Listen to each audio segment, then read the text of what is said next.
बिस्मिल्लाहिर्रहमानिर्रहीम। अस्सलाम वालेकुम नाज़रीन, मेरा नाम सरवत वलीम है। खुदा करे जहाँ भी आप लोग रहें खुशबाश रहें, अल्लाह की अमान में रहें, बखरवाफियत रहें। इस वक्त जो ताज़ा तरीन खबर है, एक जज साहब की बेटी के वारंट गिरफ्तारी जारी हुए हैं। ये जज साहब कौन हैं और इनकी बेटी को क्यों गिरफ्तार करने के लिए वारंट निकाला गया है, इसकी तफसील मैं आप लोगों को बताऊंगी।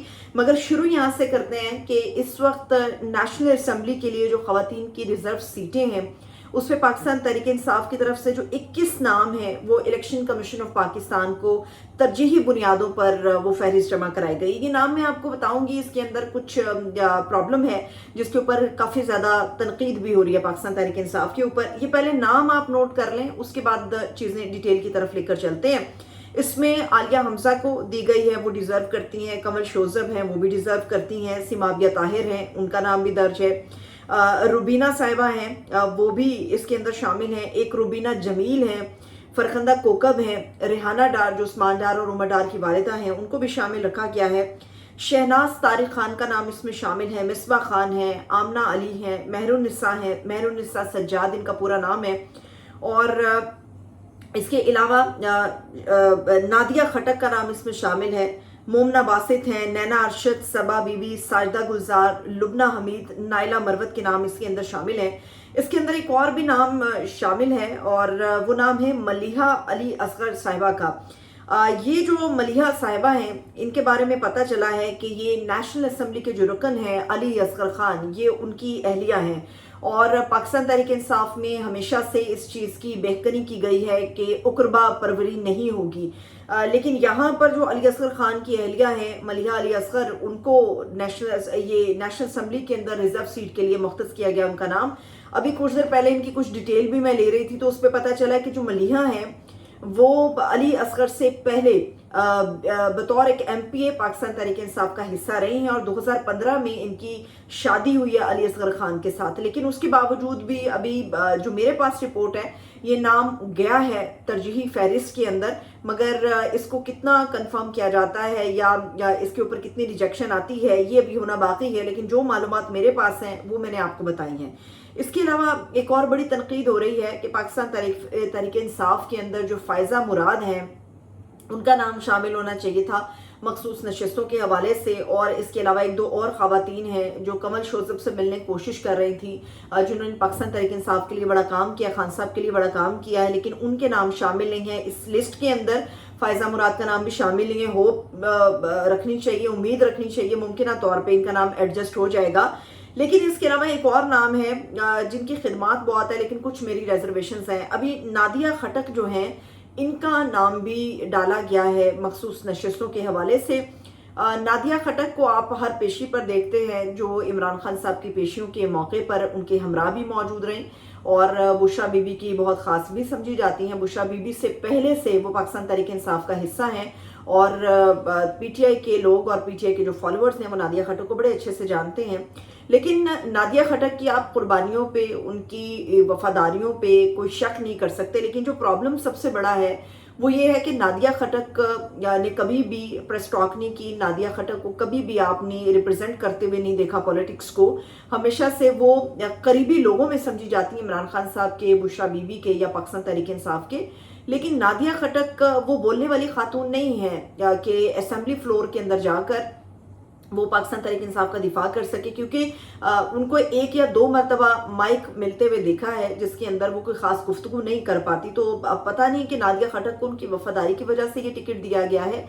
लेकिन अभी जो पाकिस्तान तहरीक इंसाफ की सूरत हाल है, इसमें कुछ ऐसी खवातीन की ज़रूरत अभी PTI को और इमरान खान साहब को है जो उनके मुद्दे को बेहतर बयान कर सकें और जो तनकीद कर सकें, जो आड़े हाथों ले सकें, जो इस वक्त हमारे उनके मुखालिफिन होंगे या गवर्नमेंट का हिस्सा होंगे। लेकिन नादिया खटक का नाम शामिल किया है, अब देखते हैं कि इसके ऊपर क्या क्लैरिफिकेशन आती है। दूसरी बात यह है कि इमरान खान साहब ने आज एक बहुत बड़ा ऐलान कर दिया है और ये ऐलान उन्होंने जेल के अंदर से किया है। आज तोशा खाना केस के हवाले से समाअत भी थी और कुछ गुफ्तगू भी उन्होंने की। सबसे पहले तो उन्होंने एक माफ़ी मांगी इमरान खान साहब ने, और सबको पता है कि माफ़ी क्यों मांगी। जो मुजफ्फर अब्बासी हैं, नैब के प्रोसिक्यूटर हैं, जो गालिबन डेप्टी प्रोसिक्यूटर हैं, उनके ऊपर इमरान खान साहब ने कुछ ऐसे अल्फाज इस्तेमाल किए। लेकिन उसके बाद फिर वक्फे के बाद जब दोबारा से इस केस की समाअत हुई तो खान साहब ने इसके ऊपर माफ़ी मांग ली। जो मैं केस की बात कर रही हूँ वो केस बहुत बड़ा है अब, लेकिन ये केस दायर हो पाएगा नहीं दायर हो पाएगा یہ اپنی جگہ پہ ابھی ایک سوال ہے، کیونکہ عمران خان صاحب نے کہا ہے کہ وہ اب جیل میں بیٹھ کے جو رینجرز ہیں ان کے خلاف کیس جو ہے وہ دائر کریں گے۔ اب اپنی تو عمران خان صاحب کی ایف آئی آر جو ہے وہ ان کے اوپر جو ان کو قتل کرنے کے لیے اٹیک ہوا، ان کے اوپر فائرنگ کی گئی، اس کا مقدمہ کبھی درج نہیں ہوا، کبھی کیس اس کا دائر نہیں، ایف آئی آر نہیں کاٹی گئی۔ تو یہ جو کیس اب دائر کرنے جا رہے ہیں اس کے اندر عمران خان صاحب 100% اپنے جائز حق کے اوپر موجود ہیں۔ اس کی وجہ یہ ہے کہ عمران خان صاحب کو جس طرح سے 14 مارچ کے معاملے پہ کہ اس وقت ان کے گھر پہ حملہ ہوا، پھر جو 18 مارچ تھی جوڈیشل کمپلیکس کے اوپر اٹیک ہوا اور باقاعدہ رینجرز عمران خان صاحب کو گھسیٹ کے لے کر جاتی رہی، تو عمران خان صاحب اب یہ نظر آ رہا ہے کہ عدالتیں انصاف بانٹ رہی ہیں، اور اس وقت عمران خان صاحب ان کے کیسز کی سنوائی ہو رہی ہے، ججز انصاف فراہم کر رہے ہیں۔ تو عمران خان صاحب کا یہ کہنا ہے کہ یہ جو ایک مت بنائی گئی ہے کہ میں نے اعتراف جرم کر لیا، یہ کوئی اعتراف جرم نہیں ہے، یہ ایک اعتراف ہے کہ ہاں ہم نے کال دی تھی۔ اب اس پہ میں سلمان اکرم راجہ صاحب کو سن رہی تھی، وہ بھی یہ بات کر رہے تھے کہ عمران خان صاحب کے اوپر اٹیک ہو رہا ہو، پولیس کے ہمراہ رینجرز موجود تھی، جوڈیشل کمپلیکس کے اوپر اٹیک ہوا ہو تو وہاں پر بھی رینجرز موجود ہوئی، اور اٹس آبویس کہ جو لوگ ملوث ہیں، اگر پڑوسی آپ کے ساتھ تنکے لگا رہا ہے تو پھر پڑوسی کے ساتھ احتجاج یا ایک لڑائی ہوتی ہے، اس کا مطلب یہ نہیں ہوتا کہ آپ کونے پہ کھڑے ہو کے کسی کو گالیاں دینا شروع کر دیں۔ تو عمران خان صاحب کی طرف سے یہ کال تھی کہ چونکہ رینجرز ملوث تھی تو جی ایچ کیو کے باہر ایک پرامن احتجاج کی کال تھی، اور پرامن احتجاج پی ٹی آئی کرتی رہی ہے۔ ابھی بنو کینٹ کے اندر بھی ایک پرامن احتجاج تھا، جس کے بعد ایک ویگو کی خبریں ہیں جو کہ محمود اچکزئی صاحب بیان کر رہے ہیں، اور اس کے علاوہ اس احتجاج میں بھی کچھ شرپسند عناصر موجود تھے۔ اسی طرح سے جو جی ایچ کیو کے باہر احتجاج ہوا وہ ایک پرامن احتجاج تھا، مگر اس کے اندر انتشار کے ایک فیکٹر کو جو ہے وہ لا کر کھڑا کیا گیا۔ تو عمران خان صاحب کہہ رہے ہیں میں مانتا ہوں کہ ہم نے یہ کہا ہے لیکن یہ پرامن احتجاج تھا۔ اب رینجرز کے خلاف عمران خان صاحب جو ہے وہ کیس دائر کرنے جا رہے ہیں، جس کے اندر 2-3 چیزیں ہیں جن کو اسپیشلی ایڈ کیا جائے گا۔ وہ یہ کہ ایک تو جو انہیں کورٹ کے احاطے سے اغوا کیا گیا، وہ یہ کہتے ہیں مجھے گرفتار یہ ایک اغوا تھا جو کورٹ کے احاطے سے ہوا۔ پھر وہ یہ کہہ رہے ہیں کہ رینجر سے یہ بھی پوچھا جائے گا کہ کس کے آرڈر پر عمران خان صاحب کے ساتھ اس طرح سے انہیں گرفتار کیا یا اغوا کیا، اور عمران خان صاحب کو جو ڈنڈے مارے گئے اس ڈنڈوں کو مارنے کا حکم رینجرز کو کہاں سے آیا۔ جہاں تک رہ گئی بات احتجاج کی، تو قانون سے بالا کوئی بھی نہیں ہے۔ ہم نے اداروں کے باہر احتجاج ہوتے دیکھا، ہم نے سپریم کورٹ کے باہر احتجاج ہوتے ہوئے دیکھا۔ تو جو رینجرز کا ادارہ ہے یہ ایک فیکٹ ہے، قانونی اور آئینی لحاظ سے جو رینجرز ہے وہ ڈیفنس منسٹری کے اندر جو ایک ذیلی ادارے کی حیثیت رکھتا ہے۔ جب ہر متعلقہ ادارے کی معاملات کے اوپر احتجاج اداروں کے باہر ہوتا ہے تو سلمان اکرم راجہ اور پی ٹی آئی کا یہ موقف ہے، عمران خان کا موقف ہے، تو جس ادارے سے ناانصافی ہو رہی ہے اسی ادارے کے باہر جو ہے وہ احتجاج بھی کیا جائے گا۔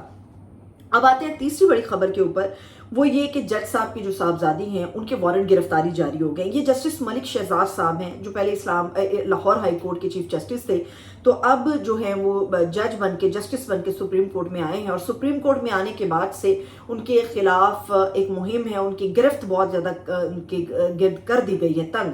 وجہ یہ ہے کہ چند سال پہلے ان کی جو صاحبزادی ہیں ان کی گاڑی سے ایک کہہ سکتے ہیں ایک حادثہ ہوا، اس حادثے میں ایک جان چلی گئی، اور پھر بعد میں یہ چیزیں ثابت ہوئیں کہ اس وقت ان کی جو صاحبزادی تھی وہ یہ گاڑی ڈرائیو نہیں کر رہی تھی۔ درمیان میں کچھ اس سے ملی جلی خبریں ہیں، لیکن ابھی یہ جو خبر آ رہی ہے وہ یہ کہ جسٹس ملک شہزاد کی جو صاحبزادی ہیں شانزہ ملک، ان کے وارنٹ گرفتاری جاری ہو گئے۔ اب دیکھتے ہیں کہ اگر وہ کٹہرے میں آتی ہیں تو کتنا دودھ کا دودھ اور پانی کا پانی ہوتا ہے، لیکن یہ سوال اپنی جگہ موجود رہے گا کہ جب یہ حادثہ ہوا تو یہ دب کیوں گیا، جو لواحقین تھے وہ معاملہ رفع دفع کیوں کر گئے، اور جیسے ہی ملک شہزاد نے لاہور ہائی کورٹ کے چیف جسٹس کی حیثیت سے انصاف بانٹنا شروع کیا، جیسے ہی انہوں نے ادارے کی مداخلت کے اوپر بات کرنا شروع کی، تو ان کے جسٹس سپریم کورٹ بنتے ہی ان کے خلاف اور ان کے گرد اور ان کی فیملی کے گرد جو ہے وہ گھیرا تنگ کر دیا گیا۔ یہ سوال اپنی جگہ موجود رہیں گے۔ مجھے اجازت دیجیے، اپنا خیال رکھیے، خدا حافظ۔